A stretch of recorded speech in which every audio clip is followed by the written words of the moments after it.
Hello, this is Richard. I'm the lead developer at AlgorithmicTrading.net, and in this blog I'm going to be reviewing the closed trades for the third week of December 2016.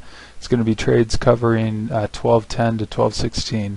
Overall, it was a really good week, actually one of the better ones that we've seen, and I'll be talking about all the trades that were placed using the S&P Crusher algorithm as well as the others. So first, let me just go into the disclaimer though. Always remember that trading futures and options involves substantial risk of loss. It's not for everyone. I'll be reviewing live trades in this video blog, so remember that past performance is not indicative of future performance. And lastly, we are a third-party trading system developer company. We are not registered commodity trading advisors.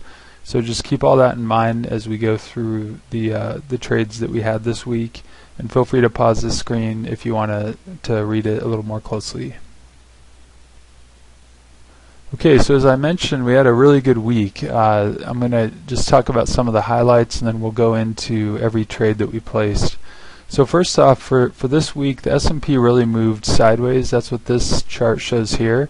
This is a chart of the S&P E-minis, and over here is Monday, Tuesday, Wednesday, Thursday, Friday. I'm sorry, this is Monday. So Monday, Tuesday, Wednesday, Thursday, and then Friday. So really, like I said, it kind of moved sideways for the most part, maybe drifted higher. The momentum algorithm in particular did really well. It had two winning trades. We just got out of the trade that we were in at the open today, and of course the Iron Condor also had a really good week, mainly because the market went sideways, and anytime the market goes sideways, this algorithm typically will do really well. So let me talk about each algorithm though. So as most of you are aware, we offer 7 trading strategies that trade the S&P E-minis. Each strategy trades independent of the other, and when you put it all together, you have seven strategies trading together that form one of the systems that we offer, which is called the S&P Crusher. And what you're looking at here is a chart of, this is basically my TradeStation desktop, and each chart represents one of the algorithms trades. So up here is the momentum algorithm with the covered calls added to it. So this chart is actually 2 of the strategies. This one here is the 10-year note. This one here is the morning gap fade algorithm. This one is the breakout. This one is the short day trade. By the way, this is a day trade algorithm. And then over here is the Iron Condor. So let me first let's take a look at the momentum algorithm, and I'll kind of walk you through how it did. So the week started kind of back here. So this is last Friday. This is Monday. And again, this is a chart of the S&P 500, the E-minis. And just remember that this strategy does really well when the market is going higher typically, and it can also do good when the market goes sideways though, and so there's always a little bit of overlap, and the market really went sideways throughout this period. You can see that we had 2 winning trades. So the trade that we were in on last Friday, on the 9th of December, we went long at the close, and the market rallied in kind of the after hours on Friday, but then on Monday it kind of gapped a little bit lower, but then it rallied and we got out when it hit our target right up here. So this was the first winning trade we had this week. And the next trade that we had was initiated on Monday. So on the 12th of December, we went long the S&P, and we ended up getting out today at the open on Friday. And since the open, the market's been selling off. The market is actually still open right now, but I'm doing the review early because we are not in any trades, and we might get into this one at the close, but it's not going to affect the performance for this week. The covered calls on this algorithm triggered as well. So when we bought the S&P on Monday, we also sold the calls. Now this is where it gets a little bit confusing, because even though this says strike price 22.60, this is for the March contract, but because we do the weeklies, we had to sell the weekly options for this period was actually the December contract, and so we sold the calls on the December contract, and so really you just want to add 5 points to kind of everything you see here to translate it to the the December contract. But it's all kind of the same. And so we basically sold the calls at around 2260, and since they're the quarterly options, they actually expire at the open, at the cash open on Friday instead of at Friday's close. This only happens with the quarterly options, so it's 4 times a year the options expire at the open. And so the opening price was about 2261, and our strike price was 2260. So we were in the money by about 1.5 points. Now when we sold it, we collected about 6.88 points in premium, and so this covered calls trade was a win. So even though it expired just barely in the money, this was still a winning trade for us. So this algorithm did amazing. We had a winning trade on the futures that we got out on Monday, another one that we got out at the open today, and you can see that that was a good move because the market's been selling off since then. And then the covered calls also expired in the money by only 1.5 points, and we collected about 6.8, so that's a gain of about another 5 points, a little bit more than that. So overall, this algorithm did really good. Could not be more pleased with how this one did. Okay, so let me talk about some of the other algorithms now. The other algo that had a good trade is the breakout day trade, and let me open up this chart and I'll kind of show you the trade that we had. So this is Friday, so this is Monday, Tuesday, Wednesday, Thursday, and now Friday again. And again, the market kind of went sideways, but the thing I want you to focus on is this breakout trade that we had on the 13th of December. So on Tuesday, the market gapped higher, it showed strength, and our breakout day trade triggered. And you can see the market, once we got in, it sold off a little bit, but it never hit our stop. Then it rallied, then sold off a bit, ended up closing right in about here. And so this was a gain. So this was a good trade on the day trade, and that was the only day trade that we had this week. The other day trade algorithms never triggered, so this is the morning gap, and you don't see any trades here. This is our short algorithm, also no trades, which is good because in sideways moving markets we don't necessarily want to be going short. The 10-year note algorithm, also we consider this to have done really well, kind of like the last blog I did, mainly because the market's been selling off and we buy the 10-year, and so the 10-year has been selling off, and since we go long the 10-year, we obviously don't want to be buying. And right in here was the Fed announcement this week. You can see that when the Fed raised rates, the 10-year sold off quite a bit, and it's still kind of down in those levels. So we'll have to see what happens here, but right now we're not in this algo. It's on the sideline and safe, so that's good. But again, if this stabilizes or rallies some, then we will jump back into this one. But remember, this algorithm is the one that does good typically when the market goes lower, when the S&P goes lower, that is. Because when the S&P goes lower, the 10-year normally will go higher. And so this algorithm is kind of our bear market hedge algorithm, along with the 2 short algos that we have. Because the market has been going higher, though, we're on the sideline, and so that's good.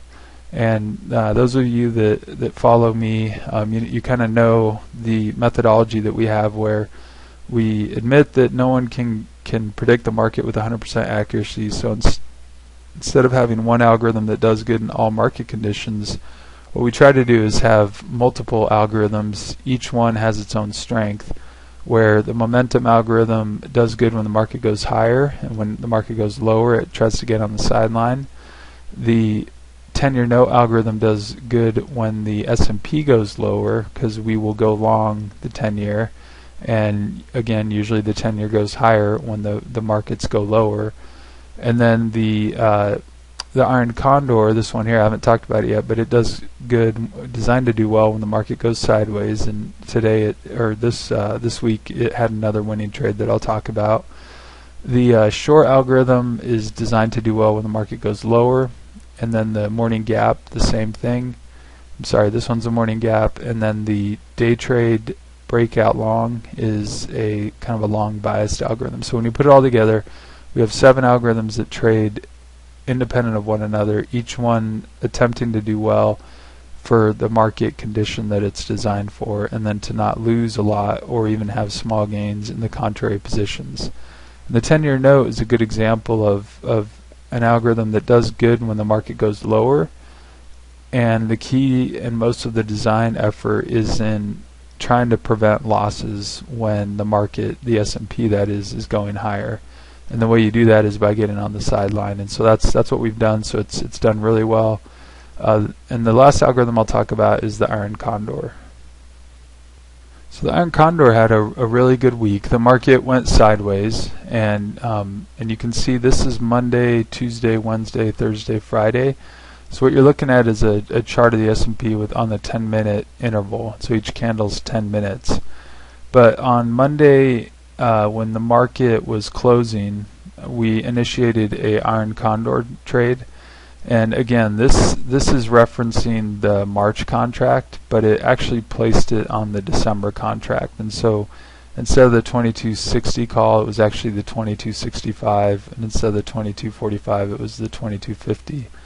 But everything is relative, and so the pricing here on the futures, you would just increment by about 5 points. So it doesn't really matter. What's key is how we did in relation to where our strike prices were. So with the Iron Condor, what we do is we place 4 options trades. We sell the calls, we sell puts, and then we also buy calls that are far deeper out of the money, and we buy puts that are deeper out of the money as protection. When we sold these puts, we collected about 7.5 points in premium, and when we sold these calls, about 6.88 points in premium, and each point is $50. So what we wanted though was for the options to expire worthless, so basically to expire in between these 2 bands on Friday at the open. Now normally the Iron Condor options expire on Friday's close. Today, because they are the quarterly options that expired basically 5 days after we initiated the position, or Friday, I guess really 4 days. It's the quarterly options, and so those are the ones that expire at the open on Friday. When the cash market opens is when they expire, and so they actually expire right in here. And you can see just by kind of looking at this that this should actually be about right there. So number one, the puts expired worthless. So because the S&P opened right here, expired at about 2260.5. It actually was about 1.5 points out of money on the live trade, but because it's above this put, we kept all the premium on the put, but because it's just barely above our call, it expired in the money. However, since we collected so much premium when we sold the call, it was still a profitable trade even on the call, and so it was really close to a perfect trade. If it would have just opened a little bit lower, it would have been, both of these would have expired 100% out of the money, which is kind of our ideal situation. But even still, it only expired 1.5 points in the money, and because we collected 6.88 points when we sold it, it's a net gain on the call of about 5 points, and then a net gain on the put of about 7.5 points. So a really good trade because each point is $50. So that covers the Iron Condor. Let me go back to the slide deck now. Alright, so that was the highlight. I went over every algorithm. Let's talk about each package now, and I'll show you this is the actual trades that were placed. So we looked at so let's talk about the Iron Condor first. The Iron Condor, again, it went it had a strike price of 2265 on the December options and 2250 on the December options, and we collected 7.75 on the put, 6.88 on the call, and the Friday's expiration was 2267.5, so it was about 2.5 points in the money on the short call. So that's a little bit different than what I showed you over here, so I guess I was off by about a point, but this is the actual live trades. So the protection costs us $13 on the call, $23 on the put. We have the commission here, but the overall profit on this trade was $388 for the put that we sold and $219 for the call. And then we still have to back out the protection and the commission, but still a really nice gain. The covered calls were very similar to the short calls on the Iron Condor. In fact, they're basically just the same. So it also had a gain of about 219 points. The swing trade BF, that's the momentum trade that we had with a gain of about 525, and that's the one that we got out of today. So that was this trade right here. And then if we go to the day trade that we had, that was a gain of about 113. So we got in at 2265.5, got out 2267.75. And then the last one was this other swing trade momentum algorithm that we had, and that was the first one that I talked about. This one, if I can kind of zoom in, you'll see it. Well, you can kind of see it here, but basically this trade right here that we got in on last Friday, and then got out on Monday. So that was, you can kind of barely see it, and it looks like a continuation here. So this looks like one big trade, but really we got out and then got back in and got out on Monday.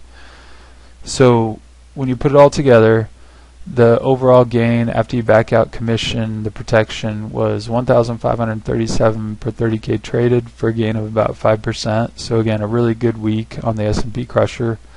If I go to the ESTY futures package, that's basically the same as the Crusher, only it does not trade the Iron Condor. And so of course we would have, for this package, it would have been nice to have the Iron Condor, but it still was a really good week, a gain of about $1,000. And because this one trades in 20K increments, the gain overall is about 5%.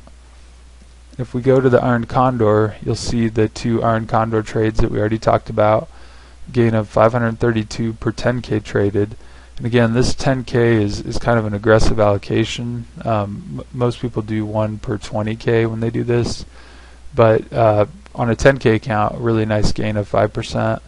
And then the day trader only had one trade for a gain of about 107, or about 1%, and that was just the day trade that we already looked at. The bearish trader was actually profitable because of the short call that it sold, because it trades the BF covered call, and it had a gain of about 199. That's per 25K traded, so a gain of about 1%. But I think that kind of summarizes everything I wanted to talk about. So we reviewed all the trades this week. It was a really good week, and we look forward to next week. I think one other comment I'll make quickly, I guess. The algorithms right now are kind of flat, because we got out of the Iron Condors. The 10-year note, a lot of people think the market is going to go lower. I actually usually tend to agree, and so a lot of people ask, well, what's going to happen when the market goes lower? This algorithm will take losses, and it is true that some of the algorithms could take losses, especially at the beginning of any market downtrend.